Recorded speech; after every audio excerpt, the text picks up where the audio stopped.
de tous, car je lui suis très cher, comme il m'est très cher. Commentaire. Srila Vishwanath Charit Thakur pose cette question. Qui est le meilleur parmi les 4 sortes de dévots qui sont qualifiés pour accomplir le service de dévotion? En réponse à cela, le Seigneur énonce ce verset. Parmi les 4 classes de dévots, le Gyani est le meilleur, car il est Nitya Yukta, constamment uni et Ekabhakti exclusivement dévoué. Krishna est le seul objet du Gyani, contrairement aux autres qui ont des désirs mixtes. Les mots Ekabhaktir signifient également prédominance dans la dévotion. En effet, la voie du Gyan, dont la dévotion pour le Seigneur n'est pas prédominante, est destinée à ceux qui sont attirés par l'aspect impersonnel de Dieu. Ces spiritualistes sont sur la plateforme de la réalisation de l'âme, Tattva Gyan, et sont dépourvus de toute réalisation personnelle avec le Seigneur suprême. Pour eux, l'absolu est uniquement sans attribut. Ils considèrent donc le but ultime n'est pas d'établir une relation d'amour avec Krishna, mais de se fondre dans son aspect de Brahman. Donc la radiance qui émane de son corps. Ils espèrent ainsi atteindre une unité parfaite et la libération du cycle des morts et des renaissances. On nomme cette libération Saujamukti. Or, lorsque les Gyani ont une prédominance pour la dévotion, ils accomplissent, contrairement aux autres, l'adoration de Krishna dans sa forme personnelle. C'est ce genre de Gyani auquel il est fait référence dans ce verset. En fait, ils ne sont des Gyani que de nom, car ils sont complètement fixés en Krishna. Ils ont un attachement indéfectible pour sa forme transcendantale remplie d'amour et de douceur, Shema Sundar, et sont incapables d'abandonner leur attachement pour lui. Comme Krishna leur est très cher, ils sont très chers à Krishna. Yamam Papalante Samtipa Bhajavam Mavatante Manusya Pata Salvata, au fils de Prita. À tout égard, tous suivent ma voie et selon qu'ils s'abondent la moi, et m'adorent je réciproque avec chacun. Bhagavad Gita 4.11. Simplement, cette dénomination de Gyani leur est donnée car ils n'adorent pas encore Krishna avec un amour spontané, dénué de toute révérence. C'est qui implique que la connaissance des opulences du Seigneur prédomine en eux.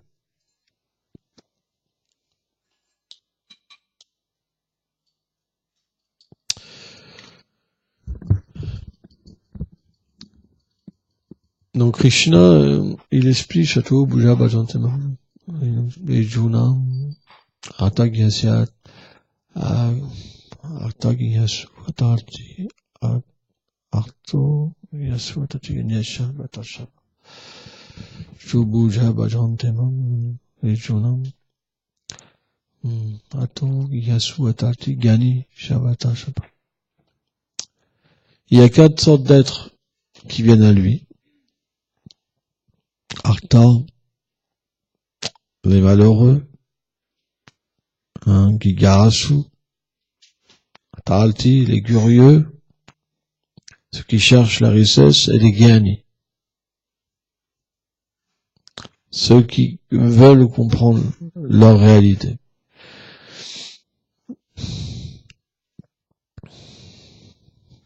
Tout le monde fait partie de ces 4 sortes d'êtres-là. À moins que quelqu'un a déjà établi une relation avec Krishna dans sa vie passée. Que déjà un Shuddha Bhakta. Ou un associé du Seigneur. Mais, pour la plupart, les gens qui approchent Krishna, ils ne sont pas établis dans une relation encore d'amour avec Krishna. Gyani, le Gyan, la voie du Gyan, Gyan Yoga, ça veut dire la voie de la connaissance. Qu'est-ce que c'est la connaissance? C'est on établit notre disposition intérieure selon un concept. Par exemple, même dans le monde matériel, on peut retrouver ça.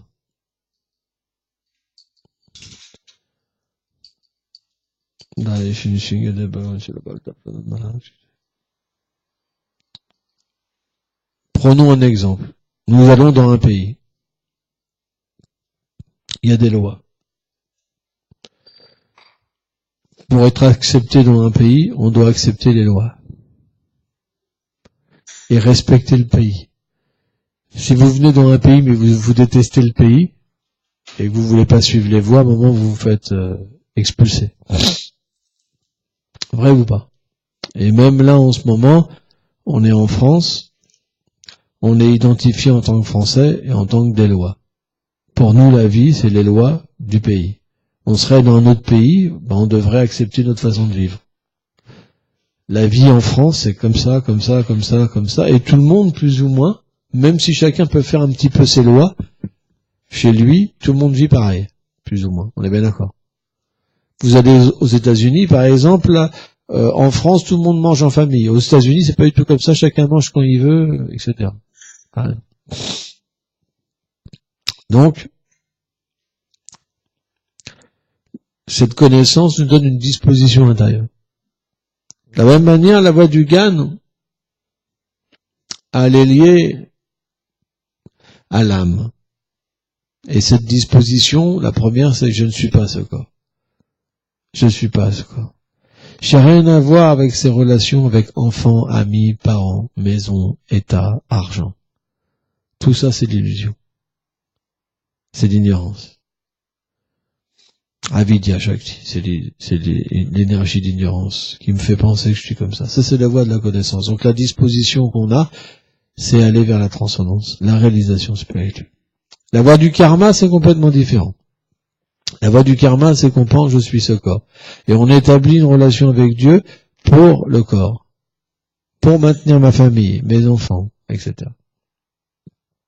Or, la voie du Gyan, elle est comprise de deux manières. Comme la voie du karma, d'ailleurs. Bhakti Mishla Karma. C'est une activité qu'on fait pour avoir un fruit matériel. Aller au paradis, par exemple. Beaucoup de gens veulent aller au paradis. Par exemple, dans certains magazines religieux, on voit le paradis, il y a tout sauf le Seigneur suprême. Mais tout le monde se réjouit. Ou on veut vivre avec sa famille, retrouver les siens, etc. Ça, c'est Bhakti Mishla Karma. Ça veut dire que la dévotion, elle est utilisée, mais elle n'est pas prédominante. Par exemple, Karma Mishra Bhakti, elle est différente. C'est qu'on utilise l'action pour atteindre Krishna, pour devenir son serviteur. C'est pas pour aller au paradis, c'est pas pour nous. C'est pour purifier notre cœur. Alors on établit notre foyer, on s'occupe de nos enfants, de notre mari, pour le plaisir de Krishna et Guru.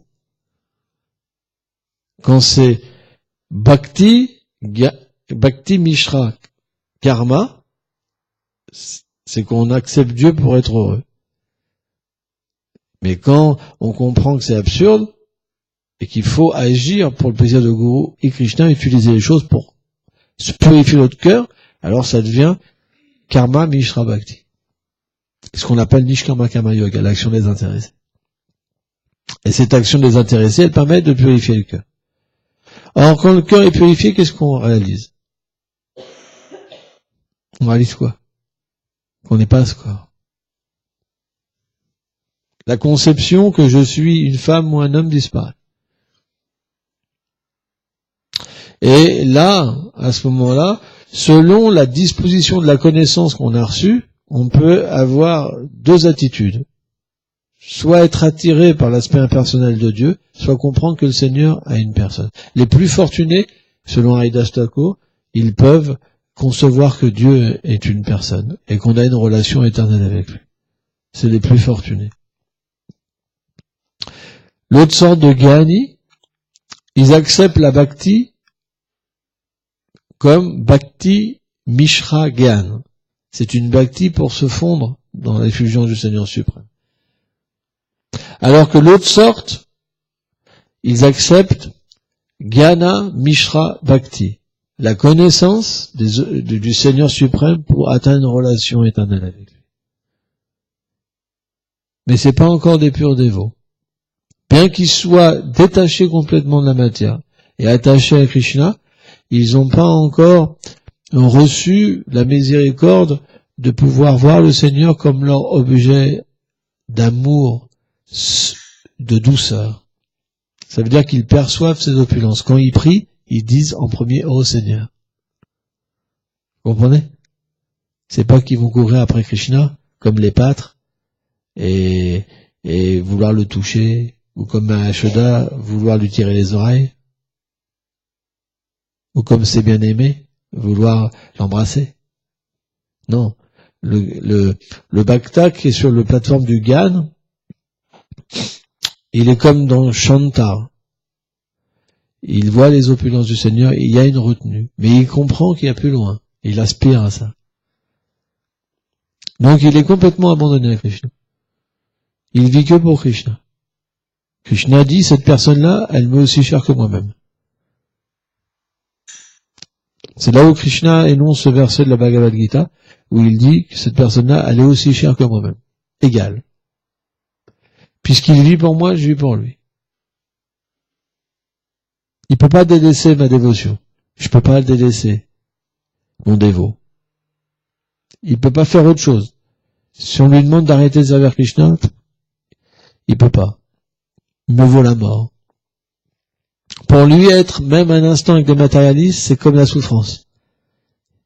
Il fait simplement que se rappeler de Krishna. Extérieurement, il fait rien paraître, mais intérieurement, il souffre de pas pouvoir être avec des gens qui ont oublié le Seigneur suprême. Ça, c'est la condition d'un gani. Un gani, il peut pas voir autre chose que le Seigneur suprême. Impossible. Il peut pas prendre refuge en autre chose. Impossible. Prendre plaisir avec une femme. Impossible.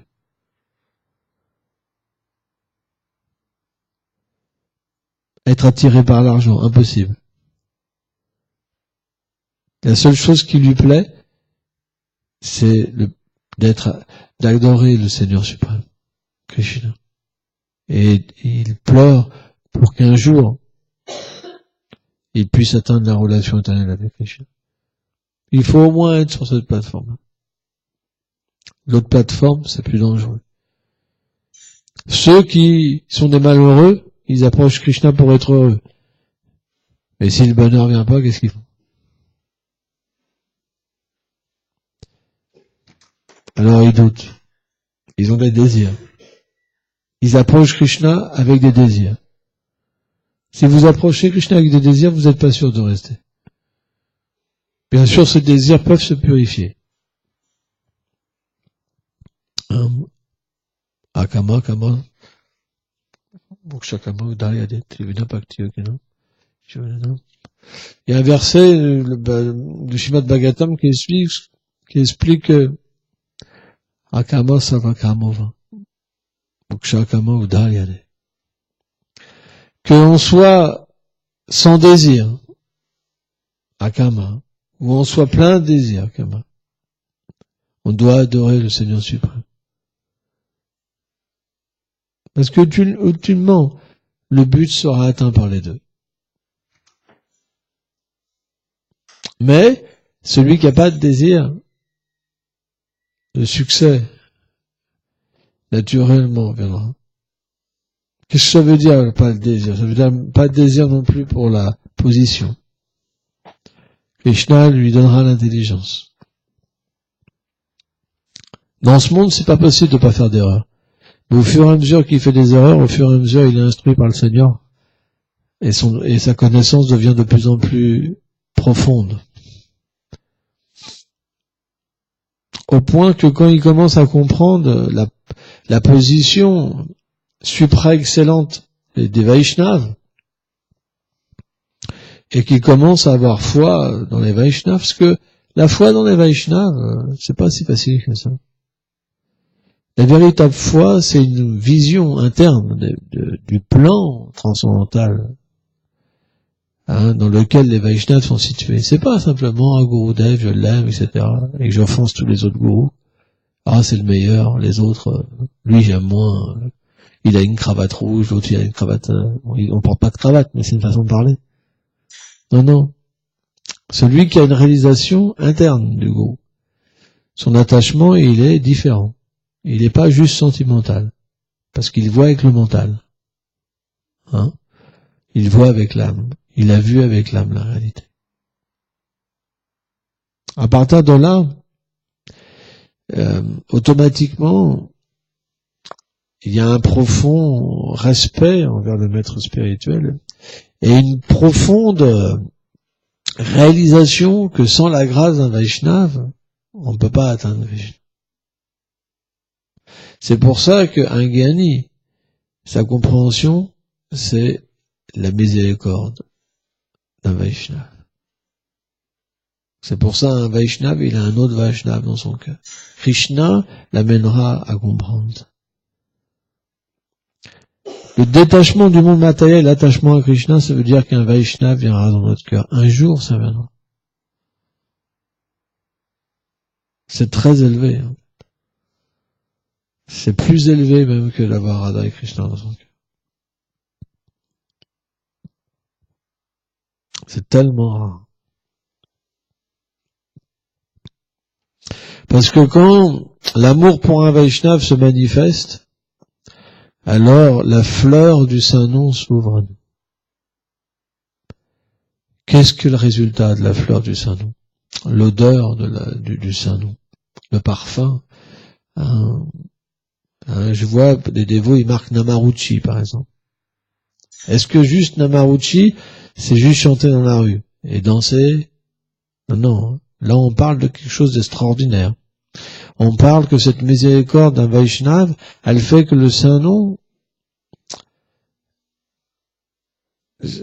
il faut fermer les téléphones quand on va au temple. C'est marqué à l'entrée du temple.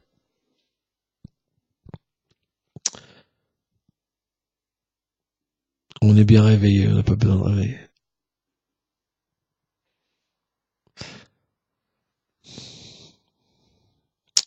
En fait, le parfum du Saint-Nom,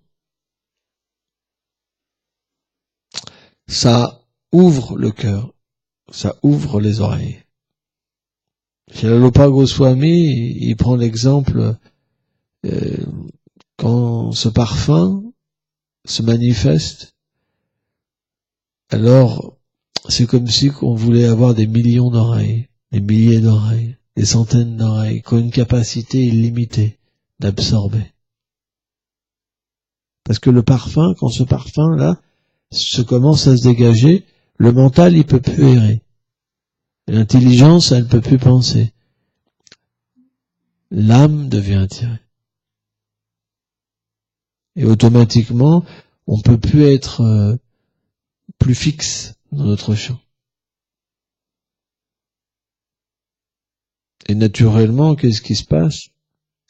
On commence à développer un goût pour chanter. Avant, c'est le chant avec offense. Le chant avec offense ne donne pas de progresser spirituellement. C'est pour ça, les dévots, la plupart, ils dorment pendant leur tour. Parce que le bon respect est pas là. Ils pensent, la plupart, à se défendre, leur honneur. Dès qu'ils se font critiquer, ils sont en colère. Je vois tous les jours de dévots faire ça. Tous. Bien qu'ils entendent parler tous les jours de ça, ils recommencent. Parce qu'ils n'ont pas de goût pour chanter. Le seul goût qu'ils ont, c'est le respect. Et c'est leur infortune. Parce que s'il y avait du goût pour le Saint-Nom, ils perdraient pas de temps à se quereller les uns les autres, à essayer de changer les autres. Ils perdraient pas de temps à s'éviter, à se détester. C'est parce qu'il n'y a pas de goût. Malheureusement, si on tombe dans cette mauvaise attitude, le goût ne viendra jamais. C'est un cercle vicieux. Et la vie spirituelle qui devrait être une félicité merveilleuse, où ce parfum nous permettrait de voir les divertissements de Krishna, au moins de les sentir, au moins de les percevoir à un certain niveau. Ça veut dire pouvoir méditer dessus. Vous savez, c'est comme si un livre se révélait à vous, mais c'est merveilleux. Je dis même pas de voir. Je veux dire, c'est comme si un livre se manifestait et vous pouviez comprendre ce qui se passe. C'est juste l'ombre du Saint-Nom. Mais ça, cette ombre-là, ça vous permet d'être dans le complètement extatique et voir qu'il y a un autre plan d'existence qui existe et vous détacher de ce monde matériel. Et toutes ces querelles et tous ces trucs inutiles d'institutions, de drapeaux, de machin, fini après. Dès que le Rucci, le goût arrive, fini la politique. On s'en fout, c'est fini. Ok, il m'a critiqué, no problème. Ah, il dit que je suis un rascal. Ok, je suis pas qualifié. Ok, on s'en fout. C'est fini après. Ça ne touche plus. Mais avant, oh là là, quand il n'y a pas de goût, quoi, il a osé me critiquer.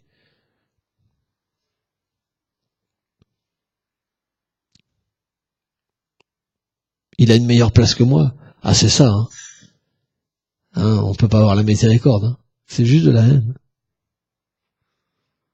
Parce qu'il n'y a pas de goût. Donc on est envieux.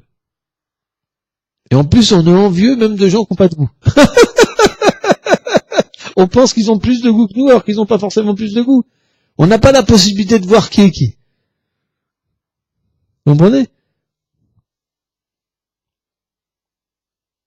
Mais quand le goût vient, alors naturellement on commence à comprendre qu'est-ce qu'on doit faire et pas faire, parce qu'on devient attaché à ce que vous reste. Alors il vient pas une fois, puis après il disparaît. Il vient, il y a le test.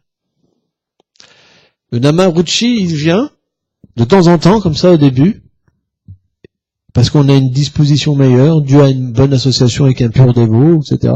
Il vient. On a du goût un peu. Et Krishna nous donne une petite goutte de nectar. Et puis on reprend nos mauvaises habitudes, et puis quand on rechante, c'est terrible, la concupiscence qui sort, les anarthas, les machins. Simplement Krishna nous fait voir. Ton attitude, elle n'est pas bonne. Si tu changes, tu pourras goûter. Donc on peut comprendre ça par une bonne association, et notre attitude rechange. On se repent, pardonne-moi Mataji, pardonne-moi Prabhu, je suis offensé un pur dévot à Krishna, je vais aller en enfer. Et hop, du coup, pof, on se resitue bien, et le Nam revient en fait. Revient nous voir. Parce que notre attitude est bonne. Et on commence à goûter. Ah, c'était merveilleux et tout. Et puis paf, on recommence. Et le lendemain, alors ça peut durer 2-3 jours, puis le lendemain, paf, le nom s'en va de nouveau. Le nom, il n'est pas dépendant des 3 gunas. C'est pas parce qu'on est conditionné par l'ignorance qu'il peut pas venir. Il est absolu, il est Krishna lui-même. Il dépend de personne, il est indépendant. Ça, c'est pas une bonne conclusion. C'est parce que je suis pas dans la vertu. On peut pas atteindre le Saint-Nom. Le Saint-Nom vient quand il veut. La Bhakti vient, elle se manifeste comme elle veut. Vijnana Chaitanya dit indépendant. Donc un jour, ça prendra du temps, mais on réalisera qu'il faut arrêter de se conduire comme un fou. Mais si simplement on fait que critiquer et éviter les êtres, c'est-à-dire que notre vie elle est basée sur une dualité, des gens que j'aime et des gens que j'aime pas. Vous écoutez ça depuis 10 ans, mais vous changez pas. Donc ça marche pas. Vous ne pourrez pas goûter. Si vous goûtez pas, pourquoi vous retournerez à Krishna? Vous ne pourrez pas changer. Vous avez écouté ça des milliers de fois, j'ai écouté ça des milliers de fois, ça marche pas. Donc, pourquoi se plaindre? Il n'y aura pas de Namaruchi. Jamais on pourra même voir les pieds pareils, même de loin, même une ombre, voir les pieds de Krishna marcher sur des pétales de fleurs. Les Sakis, par exemple, quand Radha et Krishna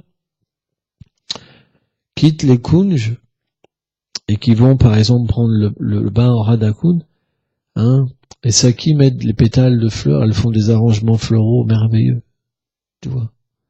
Des choses qui sont inconcevables pour nous. Elles jettent des fleurs, elles fanent Radha et Krishna, elles soufflent dans les kongs, elles jouent des instruments, les oiseaux chantent, tout le monde chante, les insectes, les arbres, même si on n'entend pas forcément leur son, tout le monde chante les gloires de Krishna. Mais ça, c'est pas possible sans chanter. Ça restera juste un rêve si notre attitude est pas bonne. Ça, c'est juste quand ces réalisations commencent à venir. Ça veut dire que les prémices de l'amour de Dieu se manifestent. C'est les premiers symptômes de l'amour de Dieu. C'est que quand on chante et qu'on perçoit, alors il y a anurag, l'attraction. L'attraction. Et cette attraction, naturellement, elle produit une extase qui est incommensurable pour l'être vivant. Parce que l'être, c'est comme se noyer dans quelque chose qui est illimité, qu'on ne peut pas comprendre, qu'on ne peut pas ramener, qu'on ne peut pas analyser par des mots. Ça veut dire que c'est l'expérience transcendantale. Et même l'expérience de l'ombre, elle est inconcevable de Krishna. Donc ça, c'est disponible. Vous pouvez l'avoir. C'est la miséricorde de Mahaprabhu, c'est la miséricorde de Bhaktisiddhanta, c'est la miséricorde de Sacharya. Ils ont donné ça librement. Nityananda, il a cassé le barrage. Il a mis un coup de pied dans le barrage. Et l'océan d'amour de Dieu, il s'est empli dans l'univers. Tout le monde devrait nager là-dedans. Mais pourquoi on nage pas? Parce que notre objectif, il n'est pas clair. Si je demande à quelqu'un abandonne tout, ça va prendre 10 ans. Et encore. Ils ont du mal. Donc comment on peut atteindre? C'est pas possible.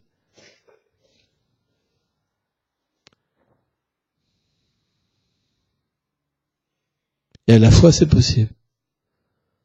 Il faut être sérieux. Chez Haridas Thakur, il explique, au moins, il faut bien écouter. Il faut s'appliquer à pas faire les 10 offenses au salon, et bien écouter, être sérieux dans notre chant. Ça veut dire qu'il faut pas être inattentif. Parce que l'inattention, c'est considéré comme une offense au salon. Donc il dit, il faut chanter dans la compagnie des purs dévots. De Tulasi. Tulasi, une pure dévote, Govardhan. Chez la Bhaktisiddhanta.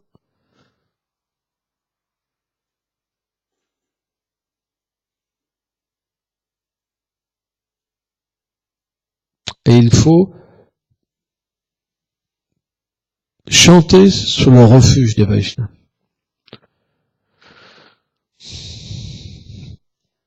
C'est très important. Et il explique que sur ce niveau d'existence, quand on écoute,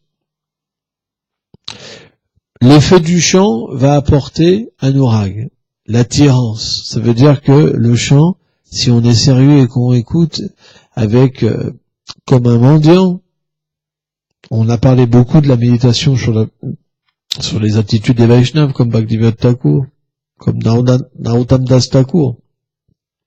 Donc si on plonge dans cette attitude des Vaishnavas par leur miséricorde, alors le nom va manifester son parfum. Et on va être attiré. Ça, c'est la seconde passe. Mais si on chante avec une intention, ça marche pas.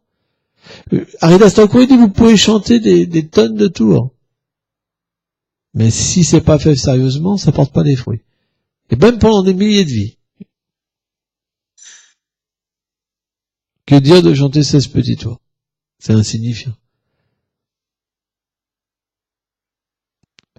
Bhakti-Prabhupada Puri Maharaj, il disait que 16 tours, on arrive à peine à contrôler le mental. 16 tours. C'est parfois les dévots pendant 16 tours, ils vont commencer à peine à se concentrer qu'il faut arrêter. Parce que, pourquoi? Parce qu'ils sont pas fixés. Parce que leur désir, il n'est pas d'aimer Radha et Krishna. C'est pour ça, quand ils chantent, ils dorment. Quand ils chantent, ils pensent à autre chose. Alors maintenant, on pourrait demander à chacun, ici présent, même celle qui s'en va là, on dirait que c'est fait exprès, quel est votre but? Est-ce qu'il y a un but louable dans ce monde pour pas goûter ce nectar? Quel est votre but? En fait, vous savez même pas, parce que c'est l'ignorance. C'est le principe de l'ignorance, c'est qu'on sait même pas où on va aller. On sait même pas ce qu'on veut. Vrai ou pas? On tourne en rond. Moi, une fois, j'ai vu alors, je sais plus si c'est Samsara, la vidéo. On voit des insectes. Alors, le plan, il est gros au début, donc on voit des insectes à la queue leu-leu, et puis ça grandit, ça s'éloigne, et d'un seul coup, on voit qu'ils tournent en rond, sans fin. Ils sont en fait accrochés les uns les autres en rond, et ils tournent. Ça, c'est notre situation. On sait même pas où on va. On est embarqué avec des gens, ça aurait pu être d'autres.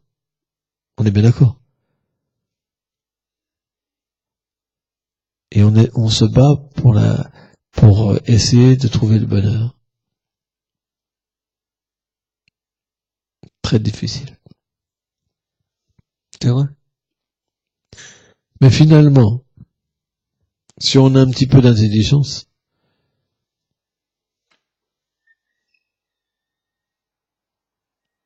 ça nous mène nulle part. Parce que ça nous mène nulle part. Vous avez tous cette expérience, ça vous mène nulle part. Alors quelqu'un peut être amoureux, mais moi je l'aime et tout. Vous revenez 1 an ou 2 ans après. Alors,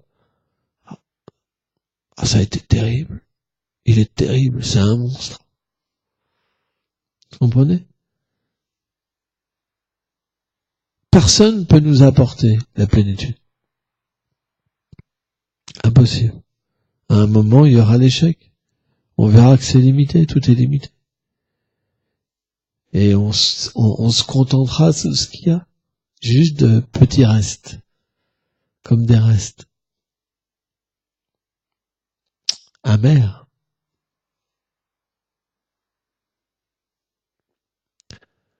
Parce que personne ne peut éviter la difficulté. Parce que tout le monde fait des bonnes actions et des mauvaises. Il y aura toujours un peu de bonheur, il y aura toujours de souffrance. Or, on fait toujours plus de mauvaises actions que de bonnes actions. Il y aura toujours plus de souffrance. Et puis, quand on est dans l'ignorance, quand la souffrance vient, on l'accable toujours sur les autres. Et on augmente.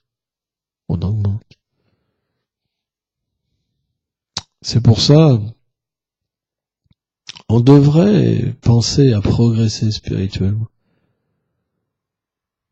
Et essayer de bien chanter. Parce que sans ça, vous n'êtes pas sûr de pouvoir rester dans ce monde, Vaishnav. Personne n'est sûr. Qui nous dit que demain on sera là? Est-ce que personne dans cette salle n'a jamais failli partir? Vous comprenez? Et demain, si vous n'êtes pas abandonné, il peut y avoir quelqu'un qui vient, et il peut y avoir 2-3 personnes qui viennent et que ce soit très désagréable pour vous. Par exemple. La situation, si vous vous abandonnez pas, c'est pas dit qu'elle soit meilleure. C'est vrai. Par exemple, prenons un travail. Vous avez un chef qui est sympa, il part à la retraite, et puis vous avez vraiment le gars, le pire qui arrive. Et ça devient un enfer. Ou alors les choses peuvent s'améliorer. Mais qu'est-ce que ça veut dire améliorer? C'est comme un fardeau qu'on porte sur une épaule, parce que c'est toujours un fardeau d'aller travailler. Mais parce que ça devient un peu plus agréable, on le porte sur l'autre épaule, mais le fardeau est toujours là. Sauf qu'on a l'impression que c'est mieux. Notre vie, elle est comme ça. C'est un fardeau. Parce qu'il faut se battre. On utilise les choses qui devraient être offertes à Krishna, on les utilise pour nous. On peut pas être heureux. Parce que quand on utilise les choses pour nous, on devient coupé de la source de l'amour. C'est pour ça qu'on a un besoin de progresser. On a un besoin d'évoluer. On a un besoin de devenir un serviteur. On a un besoin de devenir un gyani, quelqu'un qui a une bonne connaissance et qui comprend que, à moins qu'un pur dévot vienne dans notre cœur, on n'obtiendra rien. Et c'est pas facile. Parce qu'un pur dévot, il viendra pas dans le cœur de quelqu'un qui cherche la position. Il n'aura rien à faire ici. Il aura à faire dans notre cœur que si on veut devenir nous-mêmes un serviteur. Parce qu'un Vaishnav devient attiré par un autre Vaishnav. Un Vaishnav, il pense toujours qu'il est inférieur. Quand vous devenez qualifié, pour devenir un serviteur, il fait, oh, un tel Vaishnav est là.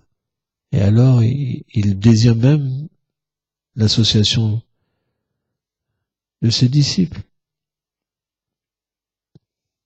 On ne doit jamais penser que le maître spirituel, c'est quelqu'un qui pense vous écraser, qui n'a pas de respect pour vous, qui n'a pas d'amour pour vous. C'est pas vrai. Sa conception, elle est élevée, très élevée. Il pense être moins que tout le monde. Et il apprécie la compagnie des autres Vaishnavas. Il pense pas, ceci c'est mes disciples. Jamais une personne pense ça. Ça c'est pratishta, la fierté. Que je peux donner quelque chose, que je peux protéger quelqu'un. Un Vaishnava, il pense jamais qu'il protège quoi que ce soit. Il a honte d'avoir la position. Cette position, elle lui a été donnée, il l'a pas prise, seul, un véritable Vaishnava. Mais il pense qu'il va même aller en enfer à cause de ça. Haridas Thakur, par exemple, il dit qu'une des offenses au Saint-Nom, c'est qu'on ne doit pas donner l'initiation à des gens qui ne sont pas qualifiés, qui n'ont pas éveillé leur foi dans le Saint-Nom. Mais la foi, c'est tellement élevé. Combien de disciples sont initiés avec la foi? Haridas Thakur, il dit que le gourou qui donne l'initiation à des personnes non qualifiées, il tombe. Parce que lui-même, il veut la position. C'est pour ça qu'il accepte des gens comme ça. Alors on peut se dire, mais moi, mon gourou Dev, il initie des gens qui ne sont pas qualifiés. Mais là, c'est différent. Parce que le Vaishnav, il entend Radharani. Il entend Krishna. Il entend Mahaprabhu. Qui lui demande d'accepter des êtres. En fait, c'est eux, à travers lui, qui ramènent les êtres. C'est pour ça que parfois, il accepte des disciples même pas qualifiés. S'il devait avoir un regard, jamais il leur donnera l'initiation. Mais il y a un plan plus élevé. C'est le plan de la miséricorde. On ne doit jamais croire qu'un Vaishnav, il a une miséricorde indépendante de Radharani. C'est faux. Il agit sous les instructions de Srimati Radharani. Un véritable Vaishnav. Jamais indépendant. C'est Radharani qui fait tout. C'est elle, suprême contrôleur. C'est elle qui représente les aspects de la dévotion dans les moindres détails. C'est elle qui est l'origine des sentiments. C'est elle qui est l'origine de comment s'habiller, de comment danser, de comment marcher, de comment plaisanter, de comment rire, de comment sourire, de comment attirer Krishna. C'est elle qui est l'origine de comment donner du respect à ses aînés, l'amitié à ses amis. Elle est l'origine de tout, Radharani. Le gourou, c'est simplement un instrument bien aimé de Srimati Radharani. Donc parfois, il donne l'initiation par miséricorde. Et les sots, ils disent, regarde, il initie n'importe comment. Par exemple, moi je me rappelle, quand j'étais dans une autre institution, je voyais des néophytes qui critiquaient par exemple parfois Bhaktivedanta Narayana Maharaj, parce qu'il donnait l'initiation au Bhakti Sundar Govinda Maharaj, parce qu'il donnait l'initiation facilement. Alors c'était considéré comme une initiation qui n'avait pas de valeur. Mais c'est pas ça notre philosophie. Notre philosophie, c'est que les Vaishnavas qualifiés, ils sont directement sous le contrôle de Srimati Radharani. En faisant ça, ils ont perdu leur vie spirituelle. Ils se sont coupés de la miséricorde d'entrer dans le service de Srimati Radharani. Il faut faire très attention. Un Vaishnava, il n'est pas indépendant. Il n'est pas indépendant. Il est toujours sous la direction de quelque chose. Par contre, quand vous vous mettez en colère, et quand vous critiquez vos frères et vos sœurs, c'est pas Radharani. Ça, c'est sûr. Donc, ça veut dire qu'il n'y a pas de connexion. Si vous étiez connecté même à votre propre gourou, si on était connecté à notre propre gourou, on critiquerait personne. On serait envieux de personne. C'est parce qu'on n'a pas un Vaishnava dans notre cœur. C'est pour ça qu'on agit comme des fous. Sans ça, on ne serait plus humble qu'un brin d'herbe, plus tolérant que l'arbre. On offrirait notre respect à tout le monde. Mais qu'est-ce qu'on fait? On critique tout le monde? On frappe sur tout le monde? On respecte personne? La finalité, c'est qu'on chante pas. Il n'y a pas de bhajan. Il n'y a pas de révélation. Mais regardez, c'est vrai. Combien de vieux dévots, moi, j'ai rencontrés, qui répètent à chaque instant, ah, moi, j'ai 40 ans de mouvement. Moi, j'ai 30 ans de mouvement. Mais c'est rien déjà, 40 ans, 30 ans. Il faut des centaines, des milliers de vies pour devenir une Vrajgopi, déjà, pour commencer.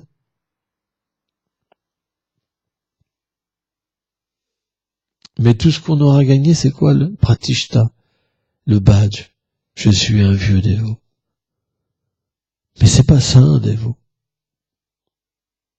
Un dévot, c'est quelqu'un qui a un autre dévot dans son cœur. Et on ne pourra pas agir comme ça. On ne pourra pas dire des stupidités pareilles. On dira simplement, on se comportera comme un Vaishnava. Si un Vaishnava nous observe, si un Vaishnava est dans notre vie, on ne pourra pas agir. On ne pourra pas être jaloux. On ne pourra pas être concupiscent. Parce qu'on nous observera. Peut-être que ça apparaîtra.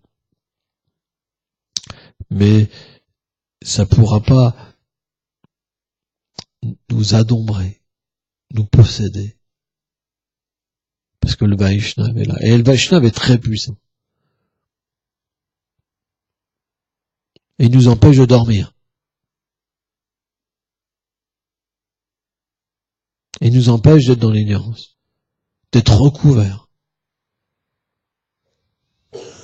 Il est comme le soleil, le Vaishnava. Comme le soleil. La preuve, c'est que quand on a un problème, quand il est là, le problème disparaît. Il suffit qu'on prenne refuge dans un Vaishnava pour que notre problème s'en aille. Sans ça, notre problème, ils peuvent pas partir. Ils peuvent pas partir. C'est pas possible.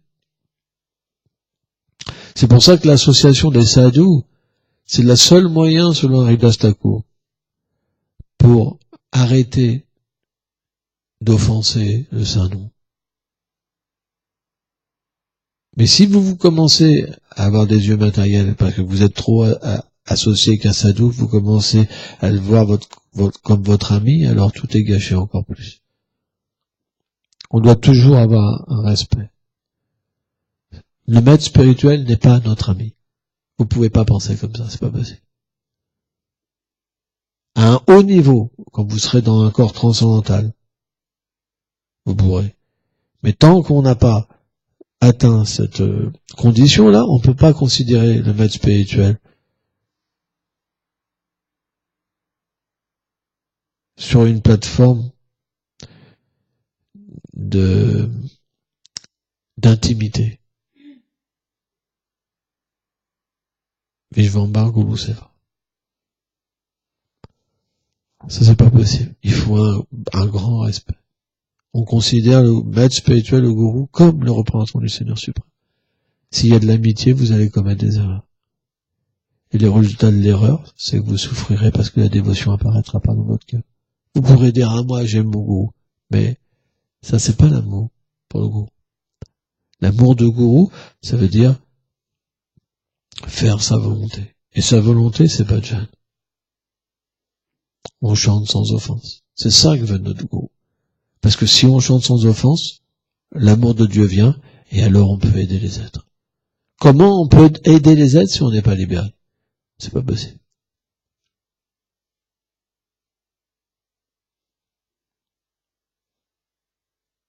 Quelqu'un qui est malade, il peut pas aider quelqu'un qui est malade, et sortir de la maladie quelqu'un qui est malade. Quand on a besoin de sortir de la maladie, on va voir un docteur. Ben, de la même manière, qu'est-ce que veut le gourou? Il veut qu'on chante purement.